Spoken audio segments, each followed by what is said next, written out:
یہ دنیا ہر گزرتے دن کے ساتھ تیزی سے خوفناک تباہی کی طرف جا رہی ہے۔ ہم سب سائنسدان اور ٹیکنالوجی کے میدان میں بہتری اور خوشحالی کی بھرپور کوششیں کر رہے ہیں، اور آج یہ دنیا بہت زیادہ ترقی بھی کر چکی ہے، لیکن ایک اعتبار سے سائنس میں ترقی سے تباہی میں بھی ترقی ہوئی ہے۔ پرانے زمانے کی طرح جنگیں اب بھی ختم نہیں ہوئیں، بلکہ اس کے خطرات میں کافی حد تک اضافہ ہو گیا ہے۔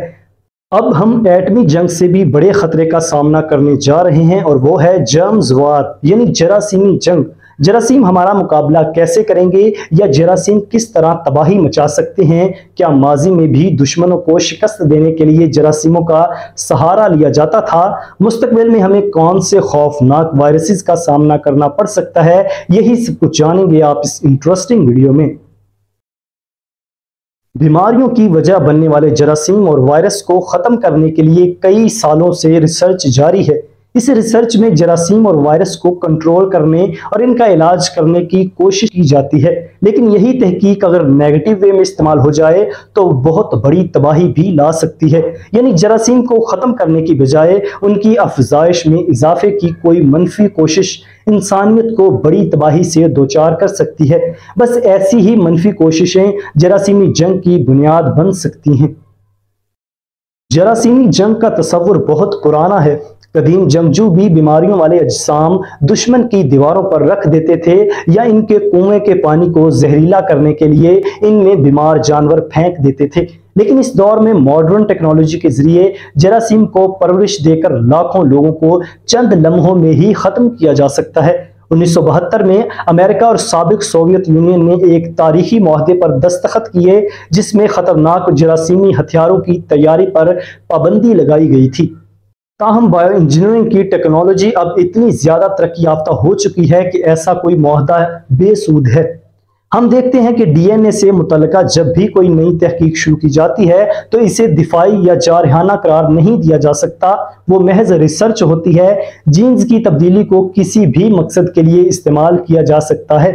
دوسرا یہ کہ جینیاتی انجینئرنگ کے ذریعے ایسے خطرناک جراثیم بنائے جا سکتے ہیں جن کی افزائش اور ہلاکت خیزی کو کسی بھی وقت بڑھایا جا سکتا ہے۔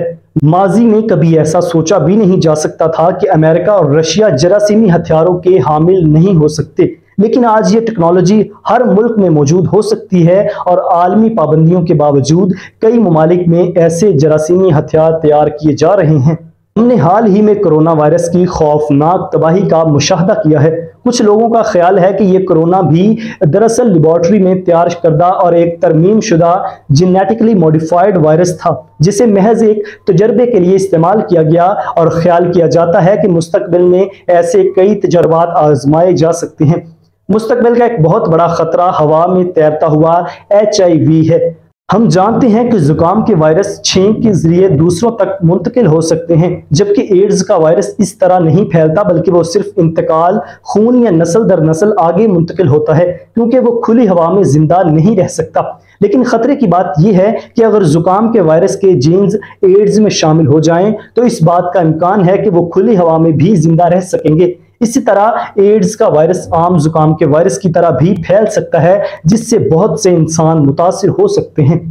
یہ بھی معلوم ہوا کہ وائرس اور بیکٹیریا آپس میں جینز کا تبادلہ کر سکتے ہیں، اس لیے اس بات کا کسی حد تک امکان موجود ہے کہ ایڈز اور زکام کے وائرس کسی طرح آپس میں جینز کا تبادلہ کر لیں۔ اسی طرح کوئی دہشت گرد مستقبل میں ایڈز کے ہتھیار بھی بنا سکتا ہے۔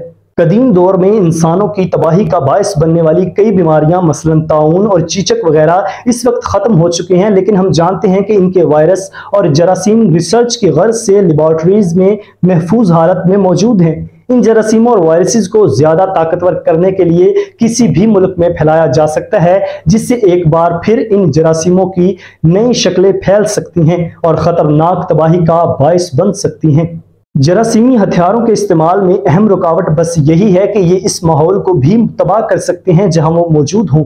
جیسے پہلی جنگ عظیم میں جو زہریلی گیسیں استعمال کی گئی تھیں، اس کے اثرات خود حملہ آوروں پر بھی ہوئے تھے، کیونکہ ہوا کے اثرات کو سمجھنے میں غلطی ہو گئی تھی۔ اسی طرح جراثیمی ہتھیار بھی ہوا کے بہاؤ میں کسی تبدیلی کی وجہ سے ارد گرد کے ماحول کو بھی متاثر کر سکتے ہیں۔ کولڈ وار کے دوران امریکہ اور رشیا دونوں ہی جانتے تھے کہ میدان جنگ میں زہریلی گیس اور حیاتیاتی ہتھیاروں کے اثرات غیر متوقع ہو سکتے ہیں اور یہ ایٹمی جنگ کا پیش خیمہ بھی بن سکتے ہیں۔ اسی لیے کسی بھی ملک کی طرف سے جراثیمی ہتھیاروں کے استعمال کے بہت منفی اثرات واقع ہو سکتے ہیں۔ آئی ہوپ آپ کو یہ ویڈیو پسند آئی ہوگی۔ اگر آپ کو یہ ویڈیو پسند آئی ہو تو ویڈیو کو لائک کر دیجیے اور اس طرح کی مزید انٹرسٹنگ ویڈیوز کے لیے چینل کو سبسکرائب کر لیں۔ اپنا خیال رکھیے گا۔ خدا حافظ۔